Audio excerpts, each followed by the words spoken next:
Hey, it's your boy Sergeant Hooked on Hensions.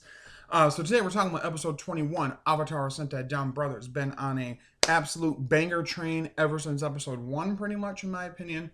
And I think what's really great with this season and why I'm really enjoying it and why it's clearly, very, very clearly going to make it very far up into my top 5 favorite Sentai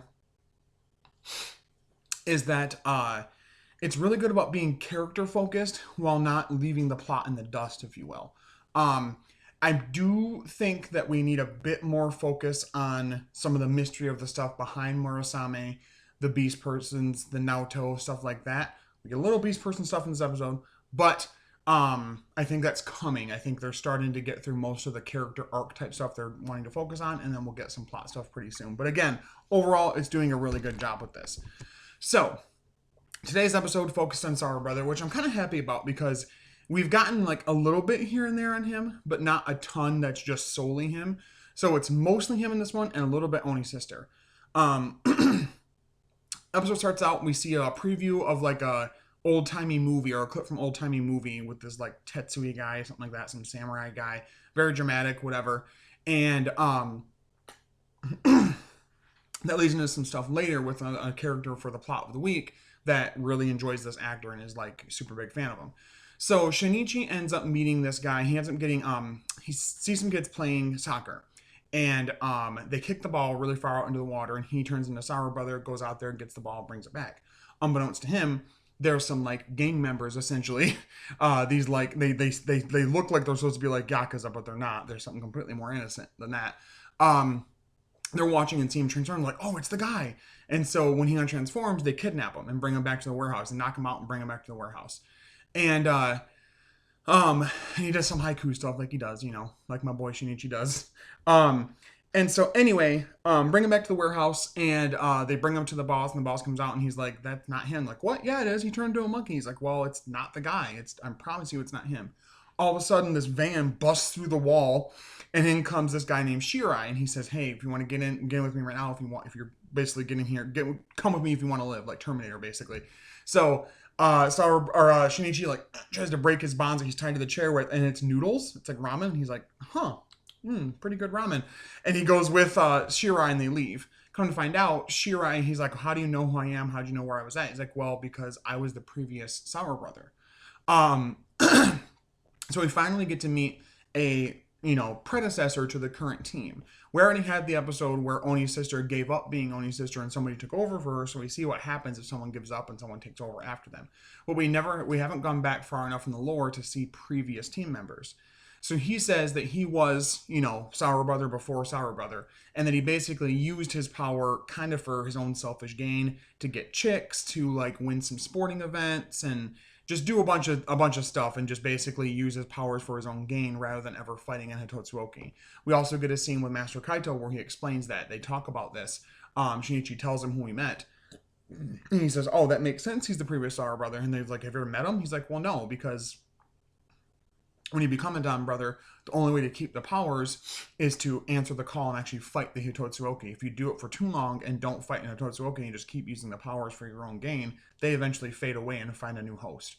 And they try to ask him how many people have done this, and either him or Taro mentions 5,000 other people before the current team.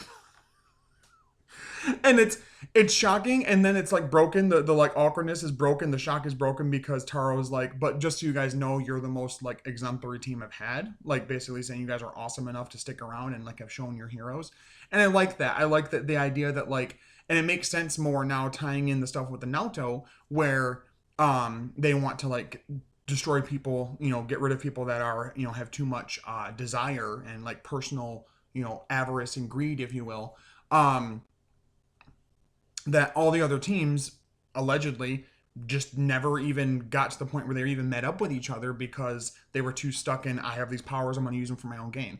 I think that's really interesting to see that and see that the difference between them and this team. And yes, technically parts members of this team sort of started that way, like Oni's sister using it to like get her life back in terms of being a manga artist again, and in certain ways Inu brother, but they've both shown that like while that's their end goal, perhaps that they still are willing to save people and be heroes. And I really, really enjoy that. I think that's one of the very cool core concepts of the show is how they have their own like goals and like reasons that they fight and stuff like that, but that they don't that doesn't outshine them wanting to save people. I really like that. So anyway, what's that? Just check my notes real quick. Yeah, so yeah, now we have a name for him from the Toei site. Kaito Black is actually called Master Kaito, apparently. So Master Kaito and Taro never even met this Sour brother before. Also, if you notice in the background, Master Kaito is selling his like fucking calendars from the last episode when he took the award for the, Dragon Fires thing. We also get a subplot with Haruka where she gets kidnapped by Sonoza. And if you notice in the last few episodes, Sonoza's been reading her manga. Well, he kidnaps her and says, "Are you the author of this?" She's like, "Yeah." He's like, "I want you to make more right now." And she's like, "Okay." And she at first she does that thing where she's like looking around with the goofy like facial expressions and talking about stuff in her head. And she was like, "Huh. Yeah, no, I want to." It seems to be whenever there's like some kind of crazy like dangerous situation, she all of a sudden is like, "Let's do this." As far as her like manga stuff. So she does it. So she starts making some, and she makes one draft of it, gives it to him, and he hates it. And he tells her to do it again. Like, "This is trash. Do it again." And she's like, "What are you talking about?" And she's actually, before that, the reason she doesn't is like, "Wow, I'm so great as a manga artist and writer or whatever that I've even impressed a Naoto member, like someone who's not even human." So I like that it's like anybody that even slightly, sort of, even just barely strokes her ego, she's like, "Oh my gosh, I must be amazing." It's just kind of one of her funny character traits, if you will. We also see the one cop beast person that from the like a few episodes back that took out the whole bus and all that. He like finds, because you know how they like the Anoni, the foot soldiers can be like, they can look like they're humans, right? Well, he sees one and he starts to like absorb it. In comes Don Morosame, and he's told by Mother to protect the Anoni. And he says, "But Mother, I have a question. Why was I born? What was I created for?" And it's really interesting with that. I don't know if they're gonna, again, I could see them going one of two ways. Either they make him be like, have an actual physical form and he just straight out joins the team. There's also the thing that Jiro, also Momotani Jiro, that I think one of his mecha has purple in it. So people wondered if maybe Don Murasame will like become part of his mecha basically and just be like a summon in ally instead of actually having a physical person who transforms into it. Kind of like the Green Samurai Ranger from what's it called? From Ninja Storm, like his counterpart in Hurricanture did that, where it didn't have like a physical form. Although it did sometimes, but it was like a different person all the time, and sometimes didn't even untransform. So they could go a couple different ways with it. But yeah, he mentions that, so it's a little bit of lore, interesting little lore piece there. But in comes Jiro, who's still in his Torobolt personality. He transforms, goes to fight, and they both avatar change. Damarasame without the gear, which is weird, avatar changes into Abare Killer, and Jiro avatar changes into Keeper Ranger, and they fight. And they're pretty evenly matched, and then again do the whole, they do a couple attacks to each other, and they're kind of at a standoff, and then the one leaves. Murasame leaves. So we get more into the plot here, and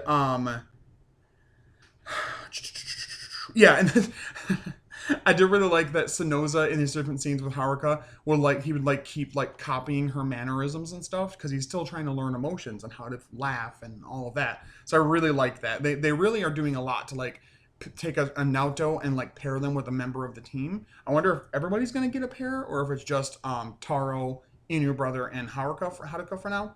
But anyway, so because they're finally doing something with Sonoza, it makes me happy. So the gang that kidnapped, getting back to that plot, the gang that kidnapped Shinichi actually runs a ramen shop. They're not even really a true gang. And the senpai Donbro, like the previous Sour brother Shirai, used his powers. He was part of their shop, but then when he got the powers, used it basically for his own gain and like stopped helping them basically and got fired. And he doesn't quite understand why Shinichi fights without a reward, and Shinichi doesn't really know either. And I think that's interesting for him because, like, I think because he's so focused on like this imagination thing where it's like, he's let go of like personal, belongings and stuff like that, and like, is okay just eating like imaginary noodles and whatever, that like he's like pretty much almost on Eiji's level of like removed himself entirely from desires in any way, other than the desire to help people, I guess.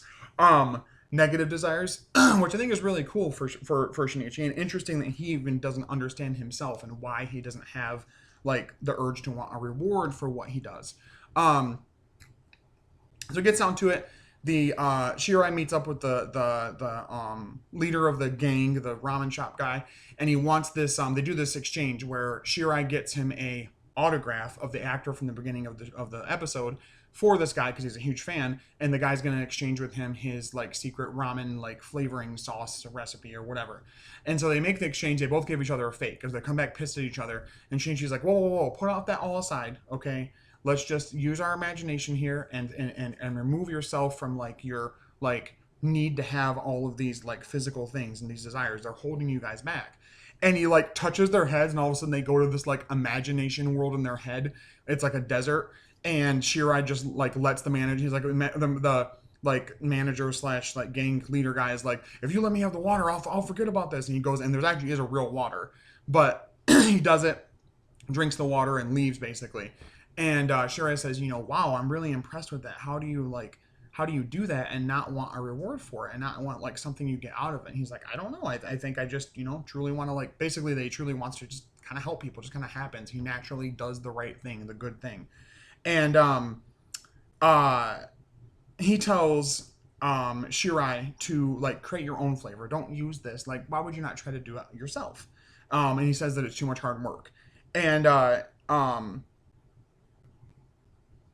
I'm trying to think about the other things are. Oh yeah. So he tries to stop him from like kind of like going too far, and Snoza also. We get back to some more stuff with Snoza and Haruka, and he ends up liking the manga that she made, the second version of it, the first one he hated or whatever.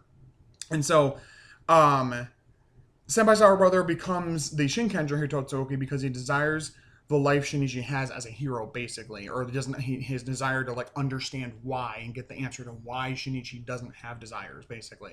And it's kind of cool they waited this long into the episode to have Shinichi or have the Hitotsuki show up. I think that was really good because we get some really good focus on the characters for that, So Shinichi fights. He's like, I will oblige this, and I will fight you or whatever, and they fight. And it brings in the whole team. Haruka gets transported there by her Dawn Blaster, and Snoza doesn't even notice. He's too far in the book of the manga to read, or to not to read. He's reading clearly. Sorry, to notice that she left even. So they get there. They're all fighting and everything, and they all go into the Robotaro forms, and he's even kicking his ass more. And then we get another ground fight, mecha fight, because the Down no Taishin thing can be just human, like ground fight sized, or mecha sized. And I think it was really cool. It was really cool to see that again. I hope they like use that here and there. I really like it, seeing the like mecha be not just a mecha. I think that's a really nice twist that like it has the ability to be like human sized, So it fights a Totsuki. It ends up beating it. It uses like Sour Brothers like machine gun monkey punches, and it uses the swords and destroys it, and then he's freed, right? At the end of it, Sour Brother visits a new ramen shop and goes inside, and there's Shirai, who looks like he seemingly has forgotten, I think, his time as a Don brother and also as Sour Brother. I don't know if you consider him a Don brother, but as Sour Brother, and also doesn't say like he kind of remembers Shinichi, but not fully.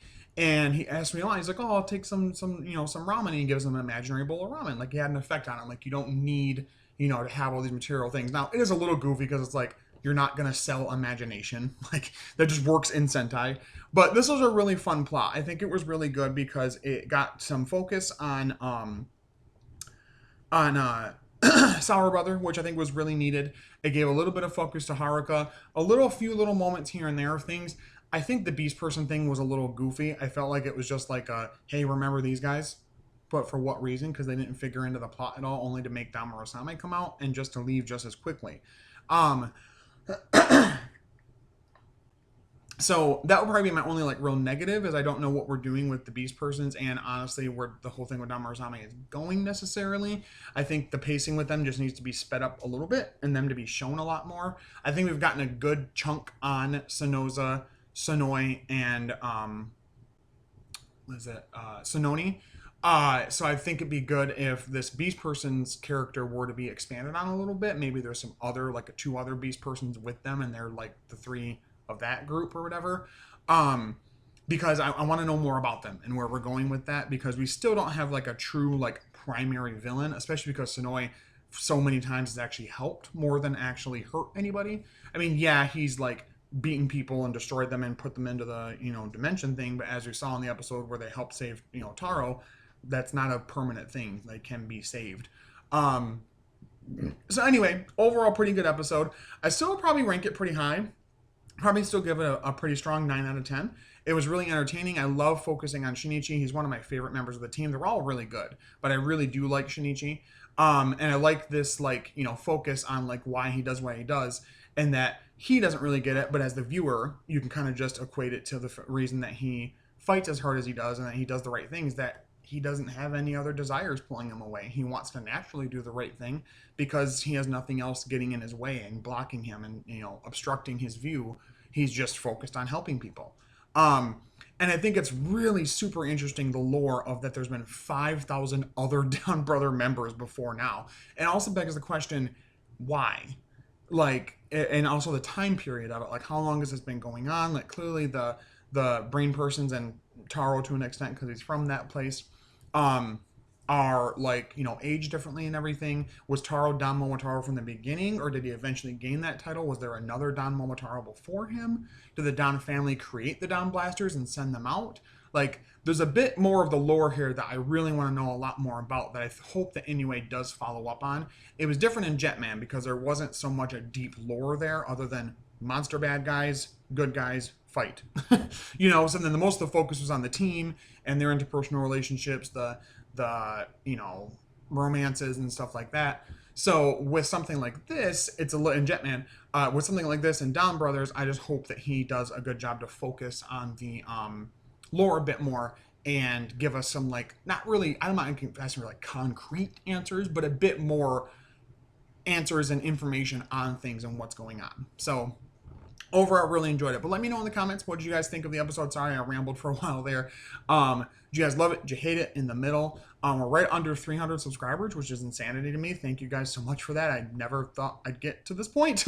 But thank you guys so much. Liking, sharing, subscribing, all of that good stuff, watching the videos, commenting. I really appreciate you guys. And thank you so much for commenting when I like forget certain details. Someone in the last video remembered, told me that it was actually Kaito, Master Kaito, that told everybody that it was Taro helping and not Taro saying it. So thank you for that. I just completely forget certain things. I have ADHD. I'm medicated, but even I forget some things sometimes. That's why you guys are here in my comments to help me out. But until next time, stay hooked on them henshins. I'll talk to you later. Bye-bye.